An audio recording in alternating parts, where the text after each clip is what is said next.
You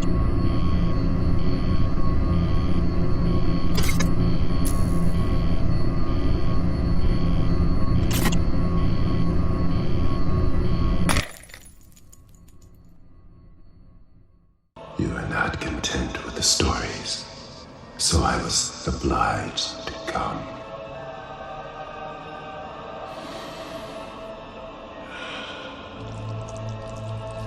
Be my victim.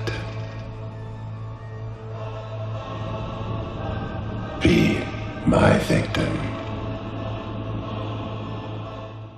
Hey everyone, thanks for taking the time out of your week to stop in. So this week I decided to tie a video into current pop culture. As many of you may or may not know, this week the new Candyman movie, written by Jordan Peele and directed by Nia DaCosta, is hitting theaters. It's being called a spiritual sequel, and as the longtime viewers know, I love horror movies. So I thought this was the perfect time to bring up a story I came across a few months ago while I was looking at movies inspired by true stories.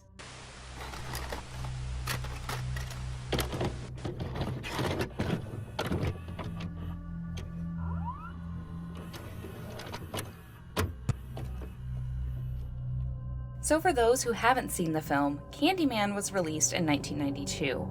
It was based upon a short story titled The Forbidden, which was written by Clive Barker, who you may know from the Hellraiser series. The film follows Chicago student Helen Lyle, who is completing a thesis on the urban legends and folklore. More specifically, her thesis is on how the residents of the housing project Cabrini-Green in Chicago use the legend of a figure named Candyman to cope with the hardships of living in the projects. And of course, this leads her to the tale of Candyman. Candyman, who was played by Tony Todd, was the son of an enslaved person who became well known for his art in the 19th century. The artist fell in love with a white woman, fathering a child with her. It soon became known, and due to their interracial relationship, the artist was murdered and his ashes were scattered where the project building now stood. He is believed to haunt the housing complex, and when his name is spoken 5 times to a mirror, Candyman appears and kills his summoner. Helen soon learns Candyman is believed to be responsible for a recent murder in the complex, so she begins to investigate. She soon begins to notice a mysterious man who oddly appears to match the description of Candyman stalking her. Without giving away the entirety, Helen soon begins to realize the legends may be all too real. Candyman became a horror icon upon his debut, and almost like a real-life urban legend, leaving fans asking, is Candyman real? In some ways, yes. Candyman focused on the everyday true reality of what poverty, police indifference, and drug use which plagued the lives of Black Chicago residents for decades. But fictional film facts aside, it does appear to have borrowed some real-life elements from an unsolved case in 1987. We're going to be discussing the death of Ruthie Mae Mccoy. So sit back, relax, and let's dive in. Ruthie Mae Mccoy was born in 1935 in Hughes, Arkansas, and was one of 8 children. Her family moved to Chicago's South Side when she was very young in search of a more prosperous life. But the big city quickly became a challenge for the large family. Her father found work loading coals onto wagons for meager wages, while her mother focused on the family being very faith-based, teaching her children the way of the Lord. Ruth attended Phillips High School for a little more than a year before she dropped out. In her 20s, she began developing signs of mental illness, where she was often seen talking to herself and randomly bursting into fits of rage. She never married, but did become pregnant with her only daughter, who she named Vernita, at the age of 27. After her birth, Vernita's father abandoned the family, which made Ruth bitter towards men. Ruth worked menial jobs, but due to her mental illness, she could never hold them for longer than a month. While Vernita was growing up, Ruth was institutionalized several times due to her mental illness. Her daughter recalls that when on medicine, her mother could manage, but off of it, she would often curse at strangers on the street for no apparent reason. The pair lived in the South Side housing projects in cramped apartments on the south and west sides of Chicago. Vernita eventually grew up and had her own children, but continued to live with her mother. While living in a basement apartment, they unfortunately experienced flooding, which caused Ruth and her family to have to seek other arrangements. She opted to apply for emergency CHA housing, where she was placed in a high-rise building located near Southside Chicago in a housing authority project known as ABLA. More specifically, she was placed in a 15-story Y-shaped tower called the Grace Abbott Homes. Grace Abbott was just one of 7 housing projects, with Cabrini-Green not being much further. The Grace Abbott building was known as one of the most dangerous buildings and the one Ruth requested to not be placed in. The Abbott building was dark and enclosed, and unlike other buildings, it had no natural lighting. There were light fixtures, but oftentimes light bulbs were not available or stolen by other residents. The elevators were often malfunctioning, leaving residents having to take a chance in the dark stairwells where oftentimes people lurked in the shadows, ready to take advantage of whoever they stumbled upon. Drug use was also rampant within the towering building due to dealers often operating within vacant apartments or subleasing from current tenants. A group of drug dealers who were referred to as the paymasters would roam the halls calling out, quote, "We got what you want, we got what you need," end quote. The community was already impoverished, with most residents living off of government stipends only, so many turned to stealing or drug dealing to support their habits. This meant crime rates were through the roof, with death becoming so common in the housing complex that no one was shocked when another person was found. So it may not be such a surprise that Ruthie didn't want to be here, especially with her family. But with no other options, the McCoys, including Vernita's 2 children and her boyfriend Louis Butler, took up residency at the end of the corridor of the 11th floor in apartment 1109.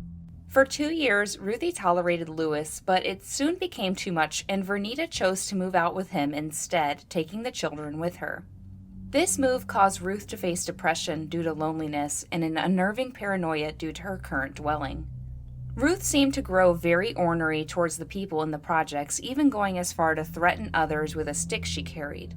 On multiple occasions, police were called to intervene. She lived in fear of being mugged or burglarized, going as far to have her locks changed twice during her residency. Living alone aggravated her fears and mental illness, and Ruth began to not take care of herself and act out more than usual. After another institutionalization, Ruth sought out further help from the local psychiatric center. She began to receive treatment for mental illness and take education courses in order to acquire her GED with aspirations of becoming a nurse. She participated in group therapy sessions and additional projects. Ruth was really starting to trust others, which had been a very difficult task, especially where she lived. She even acted as a mother figure to the younger women at the center. She was making plans on trying to get out of the projects, focusing more on her future rather than what she was missing, which makes what happened even more sad. On April 22, 1987, at 8:45, the Chicago police received a call from Ruthie McCoy. The following is the transcript from the call, which was obtained by Steve Bagheera, who wrote "They Came in Through the Bathroom Mirror," an article about Ruthie Mae McCoy.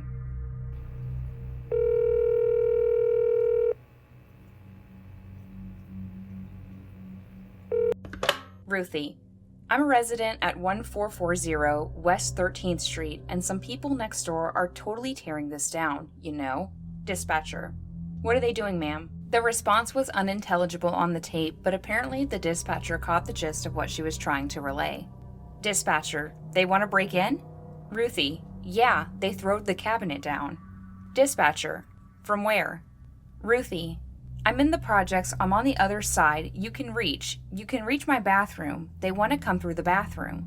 Dispatcher: All right, ma'am. At what address? Ruthie: 1440 West 13th Street, apartment 1109. The elevator's working. Dispatcher: 1109? All right. What's your name, ma'am? Ruthie: Ruth McCoy. Dispatcher: All right. I'll send you the police.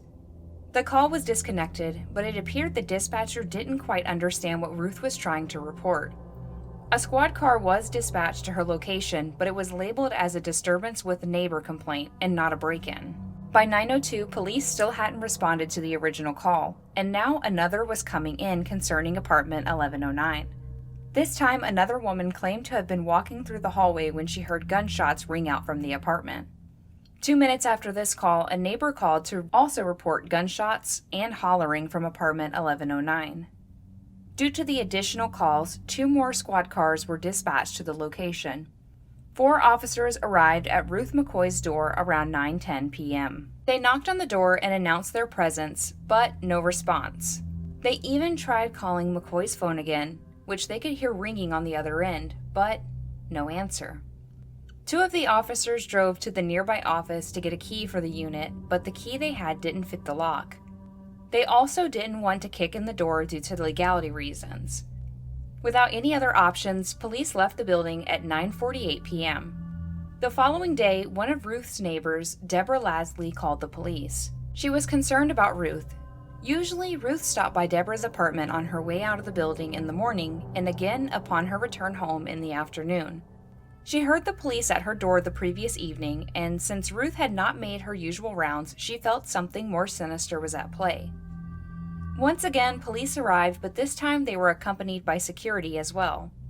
The knocks and calls went unanswered, and police debated on whether or not if they should just kick down the door. But, urged by security, they were told not to, due to the possibility of a lawsuit if the call was a false alarm. So once again, due to possible repercussions, they chose to not do anything and left. The next day, Deborah phoned again and stated this was the second day she had not seen Ruth and was very worried. So at 1 p.m., project officials came to the building with a carpenter to drill through Ruth's lock. Inside, McCoy was found in the bedroom, laying on her side in a pool of blood. Papers, magazines, and coins were strewn around the floor. She was shot 4 times, and the official cause of death was due to internal bleeding. It was speculated Ruth was the victim of a burglary. As previously mentioned, Ruth was turning a new leaf before her death. She was taking better care of herself, pursuing goals, and trusting more. During her time at the center, Ruth was receiving guidance and help in order to better her situation. They helped her get approved for supplemental security income, which provided additional money monthly. She was paid retroactively for the months she would have been eligible. So the first check was sizable compared to the monthly allowance she was used to. With this money, she not only intended to get herself out of the projects, but also buy some needed items. She purchased clothing and bought inexpensive household items.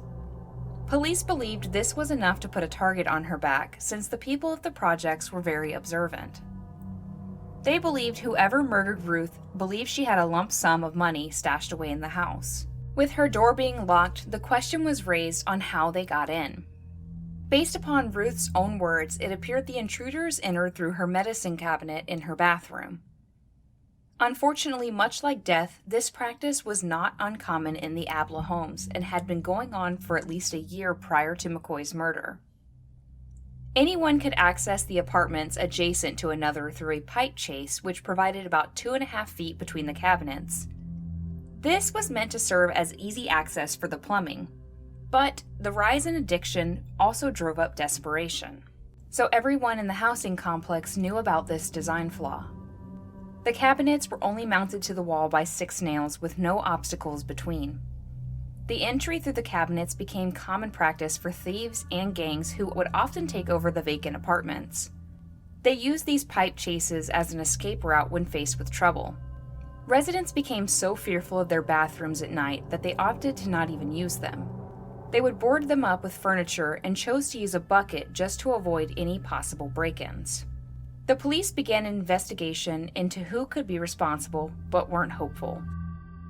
Through interviews with fellow Abla residents, 2 men were apprehended: Edward Turner, aged 19, and John Hondras, aged 22. Both were charged with murder, home invasion, armed robbery, and residential burglary. Tim Brown, another resident, gave a statement to police indicting the 2 men. Tim claims he and a man named Corey Flournoy were hanging out in apartment 1108 for most of the day in question. They were soon joined by a man named Ronald Coleman and suspects Edward and John. Ronald showed John how he could enter the adjacent apartment, which was 1109, through the medicine cabinet. Tim then states after some time, Ronald and Corey left while he, John, and Edward stayed in apartment 1108. Tim witnessed John and Edward break into apartment 1109 through the cabinet, claiming to have heard several gunshots. He saw them go through the hallway door where Edward carried out a TV and John had a rocking chair. Reportedly, they returned 2 to 3 hours later to clean up the scene, retrieving shell casings. It was obvious that the apartment had been cleaned up in the days following Ruth's death, since one casing was found which was inconsistent with the wounds sustained. The apartment was also wiped clean of fingerprints, and Ruth's telephone and medicine cabinet were gone. The lack of physical evidence meant police only had witness testimony to rely on, but they opted to move forward with a trial. In March 1990, the trial began and unfortunately did not have a positive outcome. Tim Brown, who was a key witness, changed his story during his testimony. It was no longer Edward, but rather John and Ronald who broke in. Other witnesses included the girlfriends of each of the men, who all claimed Edward and John showed up at their apartments at different times in the early hours of April 23rd to stash a TV and a chair. These items were recovered and identified as Ruth's, but both men claimed the items were found and not stolen. Since nothing could be proven beyond a reasonable doubt, and eyewitness testimony is often unreliable, both men were found not guilty of all charges. A church service was held where a bulletin was passed out quoting, "Life was hard for Ruthie Mae." Ruthie McCoy was laid to rest on April 30th, 1987 in Homewood, Illinois. Sadly, the case went cold due to no new leads or evidence, leaving her family to wonder what happened to Ruthie McCoy. But how does an unsolved murder from 1987 correlate with the film? The movie contains several elements of this tragic case. Candyman's first victim is named Ruthie Jean, who is a resident of the nearby cabrini-green projects. Ruthie Jean in the movie was also murdered by somebody who came through her bathroom mirror. Like Ruthie McCoy's real case, Ruthie Jean's neighbor is coincidentally named Anne Marie McCoy, who's seen her as crazy. Ruthie Jean also called police only to die alone without help. Another detail to point out is originally a movie was going to be made about the murder by a man named John Malkovich before Candyman came out. It is believed that during the research portion for Candyman, Malkovich shared the details of McCoy's murder to Bernard Rose, the director for Candyman. So, in a sense, is Candyman based on a true story? In a word, no, but also yes. Candyman isn't exactly based on a singular story, but seems to draw influence from various elements. The story behind adds to the horror factor, but ultimately, the scariest thing about Candyman isn't the lore or bloodied nature, but its ability to force audiences to think about the people who suffer the very true reality of Chicago's public housing complexes and the terror faced by African Americans throughout history. So as I mentioned before, I found this story on a list about movies inspired by events, and I'm kind of a sucker for them since I have a whole subgenre on this channel dedicated to them. I know these topics aren't the easiest to discuss, especially in regards to poverty, racism, or even drug abuse, but as always, we have to face reality. These things are happening every day, and it's really sad. Police weren't investigated into the way they handled this case either. In fact, they stated if Ruth hadn't lived in the projects, this would have been handled differently, and that finding her in a day and a half was actually efficient work for the housing projects. That blew my mind because I just feel like all cases should be handled with urgency when necessary, but I'm not a professional. But let me know what you guys thought about this one in the comments below, and we can chat. If you found this to be informational, please consider giving it a thumbs up to let YouTube know you want more. And lastly, if you're not subscribed yet, you should, because we would love to have you under the ash tree. Thank you all so much for being so loving and kind. You make my week, and I appreciate each and every one of you. My community truly is full of such lovely people. As always, I will see you in the next one. Bye, friends.